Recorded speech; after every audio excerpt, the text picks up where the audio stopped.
ఎప్పుడైనా ఎక్కడైనా మీ చేతిలోనే వార్తా ప్రపంచం.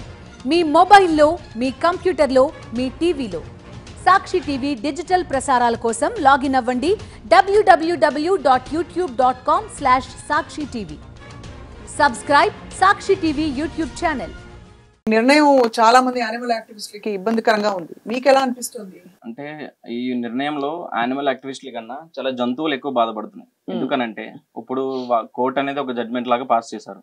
సో దాన్ని బేస్ చేసుకుని అక్కడికి ఢిల్లీలో ఉన్న RWS ఏవైతే రెసిడెంట్ వెల్ఫేర్ అసోసియేషన్స్ ఉంటారో వాళ్ళందరూ కలిసి వాటన్నిటిని తీసేయాలని చెప్పి ఆల్రెడీ రిలోకేషన్ అనేది స్టార్ట్ చేశారు. సో ఢిల్లీలో మనం ఆ మున్సిపల్ కార్పొరేషన్ గురించి మాట్లాడుకుంటే అక్కడ యానిమల్ బర్త్ కంట్రోల్ అనేది ఒక ఇంప్లిమెంటేషన్ లేదు క్రమపద్ధతి. తర్వాత అక్కడ ఏవైతే డాగ్స్ ఉన్నాయో వాటికి ప్రాపర్ వ్యాక్సినేషన్ లేదు.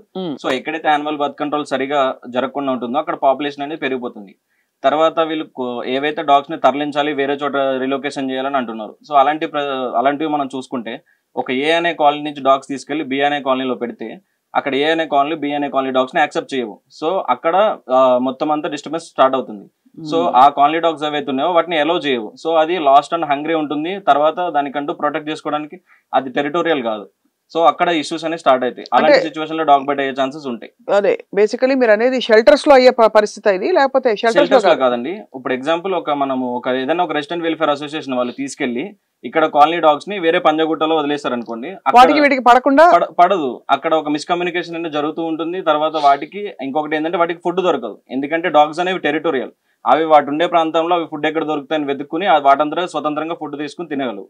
సో ఇవి దొరకకపోవడం వల్ల అట్లాంటి అగ్రెషన్ అనే ఛాన్సెస్ కూడా ఉంటుంది. ఎందుకంటే నీరు, ఫుడ్ అనేది డాగ్స్ కి చాలా మస్ట్ అండ్ షుడ్.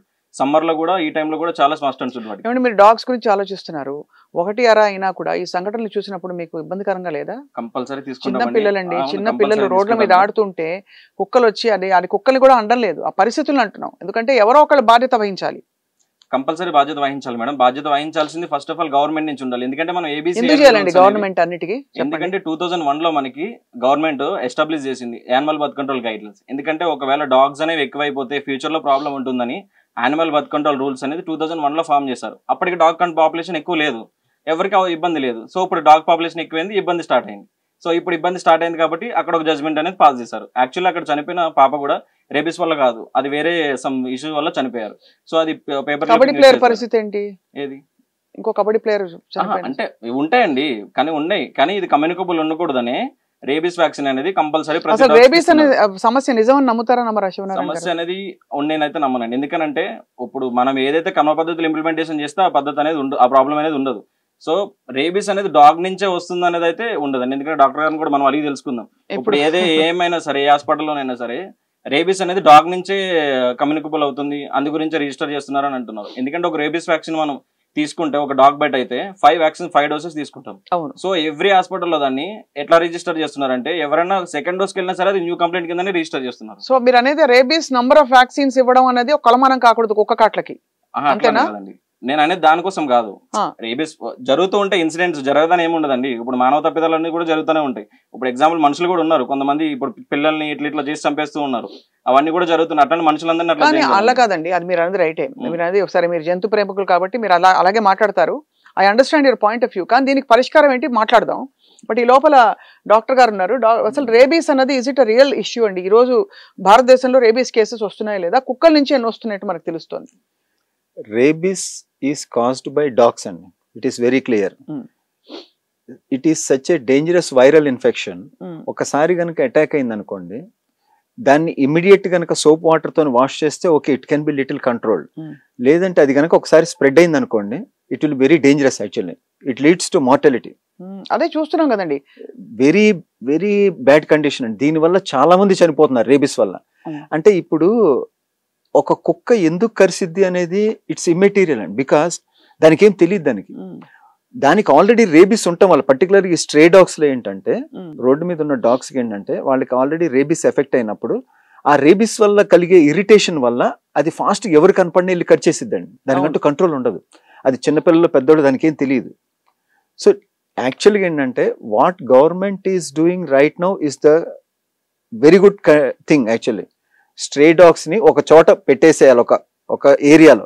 అంటే గవర్నమెంట్ సుప్రీంకోర్టు కూడా ఏమని ఇచ్చిందంటే ఒక 10 acres ల్యాండ్ తీసుకొని స్ట్రే డాగ్స్ అన్ని అక్కడ పెట్టేసేయండి ఒక చోట. వాళ్ళకి కావాల్సిన ఫుడ్ మెటీరియల్ అంటే ఇప్పుడు ఎవరైనా స్పాన్సర్ చేయాలనుకుంటే అక్కడ డైరెక్ట్ స్పాన్సర్ చేసేయండి వాళ్ళు. మీకు జంతు ప్రేమ ఉంటే అక్కడ చూపించండి మీరు వెళ్ళి. అవును అంతే కదా, అక్కడ చూపెట్టండి. మీరు స్పాన్సర్ చేయాలంటే అక్కడ చేయండి. మీరు ఫుడ్ అక్కడ ఇవ్వండి, వాటికి కూడా వ్యాక్సినేషన్ ఇవ్వండి, రేబీస్ వ్యాక్సిన్ ఎవ్రీ. మీకు అన్ని ఒక చోట ఉన్నాయి అనుకోండి, మీకు ఈజీ అయింది వ్యాక్సినేషన్ ఇవ్వడానికి కూడా వాటికి. సో వాటి వల్ల ఎవరికి హాని ఉండదు. ఇంకోటి ఏంటంటే ఒక చోటే మీరు ఫుడ్ కానీ వాటర్ కానీ అన్ని ప్రొవైడ్ చేయొచ్చు మీరు. ఇప్పుడు రేబీస్ ప్రివెంట్ చేసే వ్యాక్సిన్ ఉంది, అయితే రేబీస్ కుక్కకి ఇస్తే కనుక అది ఇంకా మళ్ళీ ఖర్చునా కూడా ఏం కాదని గ్యారంటీ ఇవ్వచ్చా? అంటే దానికి రెగ్యులర్ ఇస్తుండాలి, రెగ్యులర్ ఇంటర్వల్స్ లో ఇస్తుండాలి. ఇప్పుడు షెల్టర్ ఆప్షన్ ఇచ్చారు కదండి, ఈ షెల్టర్ కి అన్ని తరలించేశారు అనుకోండి, జస్ట్ హైపోథెటికల్ గా మాట్లాడదాం. షెల్టర్ కి 1 లక్షల కుక్కలు తీసుకెళ్లి పెట్టారు, వరుస పెట్టి అన్నిటికీ ఒక డ్రైవ్ వ్యాక్సినేషన్ ఇచ్చేసారు అనుకోండి. Is it viable? అంటే ఒకవేళ తర్వాత వీధుల్లోకి వెళ్ళా కూడా ఇబ్బంది కాదని ఉంటుంది అలా? ఇట్ విల్ బి హెల్ప్ఫుల్ అండి. ఒకసారి వ్యాక్సిన్ ఇస్తే ఏంటంటే అది కరిచినా కూడా ఆ ఎఫెక్ట్ ఉండదు అనమాట. యాక్చువల్ కాకపోతే ఏంటంటే మనకేంటంటే మన ఇండియన్ సిస్టమ్ ఏంటంటే ఒకసారి మొత్తం అంతా ఎఫెక్ట్ అయిన తర్వాత అప్పుడు మనం దాని గురించి ఆలోచిస్తాం. వేరే కంట్రీస్ లో ఏంటంటే they go in to the prevention side. ఇప్పుడు వేరే కంట్రీస్ లో ఏంటంటేనండి, వేరే కంట్రీస్ లో కూడా డాగ్స్ ఇట్లా ఉంటాయండి, స్ట్రే డాగ్స్ అన్ని ఒక 5 acres 10 acres ల్యాండ్ లో ఇట్లా పెడతారనమాట, ఒక చోట పెట్టి they will take care of those things. కానీ మన కంట్రీలో ఆ సిస్టమ్ లేదు. ఇప్పుడు ఫస్ట్ టైం ఈ కోర్టు ఇచ్చిన ఆర్డర్ వల్ల they are planning to do like that, which is a very good thing. ఇప్పుడు చిన్న ఎగ్జాంపుల్ చెప్తానండి. ఇప్పుడు నేను రోడ్డు మీద వస్తున్నప్పుడే అక్కడ ఒక 5-6 డాగ్స్ ఉన్నాయండి, అవి తిరుగుతూ ఉంటాయి. భయం వేస్తుందంటే ఏం తెలియదండి, ఏం చెప్పలేమండి. అందులో గబాలను ఒకటి ఎమ్మడిపడింది అనుకోండి, దాన్ని చూసి వేరే కూడా ఎమ్మడిపడతాయి. సో ఒకేసారి 5 డాగ్స్ ఎమ్మడిపడ్డాయి అనుకోండి ఒక మనిషి వెనకాల, ఎంత ఇబ్బంది అవుతుంది. అది ముసలి ఏజ్డ్ పీపుల్ వాళ్ళకి ఎంత కష్టం. కాబట్టి వీధుల్లో కుక్కలు ఉండకూడదు అన్నది చాలా మంది వెరీ రైట్. మీరు చెప్పండి శివనారాయణ గారు, డాక్టర్ గారు చెప్పింది కరెక్టా కదా? యాక్చువల్లీ కరెక్టే, నేను కాదనట్లేదు. కానీ దీనిలో ఒక విషయం ఉంది. సార్ ఏదైతే ఫారెన్ కంట్రీస్ తో మనల్ని పోల్చుతున్నారు ఇండియాని, అక్కడ ఏంటంటే అక్కడ ఉన్న బ్రీడ్స్ ని వాళ్ళు ఓన్ గా అడాప్ట్ చేసుకుంటారు. కానీ మన ఇండియాలో ఉన్న పరిస్థితి ఏంటంటే మన ఇండియన్ డాగ్స్ ని మనమే చూడము. ఫస్ట్ ఆఫ్ ఆల్ మనం అన్ని కూడా మనకి ఇంపోర్టెడ్ కావాలి. రాస్కీస్ అని ఇవని అవని చాలా బ్రీడ్స్ తీసుకున్నారు, అన్ని అక్కడి నుంచి మనం ఇంపోర్ట్ చేసుకుని ఇక్కడ బ్రీడ్ చేసుకుంటున్నాం. అప్పుడు మన ఇట్లాంటి ఇష్యూస్ ఉన్నప్పుడు ఎవరికైతే జంతు ప్రేమికులు ఉంటారో, లేకుంటే నేను ఒక కుక్కని నేను పెంచుకోవాలనుకుంటున్నాను, మన ఇండియన్ డాగ్ని అడాప్ట్ చేసుకుంటే ఈ పాపులేషన్ ఇష్యూ ఉండదు కదా. అప్పుడే స్ట్రీట్స్ నుంచి తీసుకుని వాటిని పెంచుకుంటే కంపేర్ టు బ్రీడ్ డాగ్స్ కి స్ట్రీట్ డాగ్స్ కి కంపేర్ చేస్తే దీనికి చాలా ఎక్కువ ప్రాబ్లమ్స్ ఉండవు, ఎందుకంటే మెయింటెనెన్స్ కూడా చాలా తక్కువ స్ట్రీట్ డాగ్స్. ఇప్పుడు చిన్న గీత పెద్ద గీత అండి. ఇప్పుడు survival of human beings safety అని పెట్టినప్పుడు సర్వైవల్ ఆఫ్ ద ఫిటెస్ట్ అది ఎవల్యూషన్ లో ఒక అంశం. అది అందరికీ సరే సమానమైన హక్కులు ఇవ్వాలి, అసలు జీవరాశులన్నీ దేవుడు సృష్టించినవే అని ఆ కోణం నుంచి చూస్తే అది వేరు. కానీ మామూలుగా సర్వైవల్ ఆఫ్ ద ఫిటెస్ట్ అంటారు. హ్యూమన్ రేస్ లో ఇప్పుడు ఈ రోజు ప్రతి వీధిలో 10 కుక్కలు 12 కుక్కలు అరుస్తూ అటు ఇటు తిరుగుతూ హల్చల్ చేస్తూ, ఏ పిల్లకి ఎప్పుడు బైక్ మీద వెళ్తున్నప్పుడు ఎప్పుడు వెంటపడి కరుస్తాయో తెలియని పరిస్థితులు చాలా సంఘటనలు చూస్తున్నాం. రేబీస్ వచ్చినా రాకపోయినా దానికి ఏంటి పరిష్కారం చెప్పండి? పరిష్కారం ఏంటంటే మేడం, ప్రెసెంట్ అయితే ఓవర్ పాపులేషన్ అయిపోయింది మేడం ఇండియాలో. సో ఇప్పుడు ఇమీడియట్ అయితే మనం పరిష్కారం దానికి చూపలేము. ఏ ఓవర్ పాపులేషన్? కుక్కలదా మనుషులది కాదండి, అటు మనుషులు ఉన్నారు, ఇటు డాగ్స్ కూడా ఉందండి. ఇటు అని చెప్పి మనం చెప్పలేము, రెండు ఉన్నాయి. ఓవర్ పాపులేషన్ డాగ్స్ ఉన్నది. సో మనం అది ఇంప్లిమెంటేషన్ ఏబీసీ ఇంప్లిమెంటేషన్ అంటే చాలా తక్కువ ఉంది. మనం ఢిల్లీ టు హైదరాబాద్ పోల్చుకుంటే మన 10 years కంటే ముందటి నుంచే హైదరాబాద్ లో యానిమల్ బర్త్ కంట్రోల్ ప్రోగ్రామ్ నడుస్తుంది. అక్కడ ఎటువంటి ప్రోగ్రామ్ లేదు. ఎన్ని కుక్కలు ఉన్నాయండి ఇప్పుడు ఈ రోజు?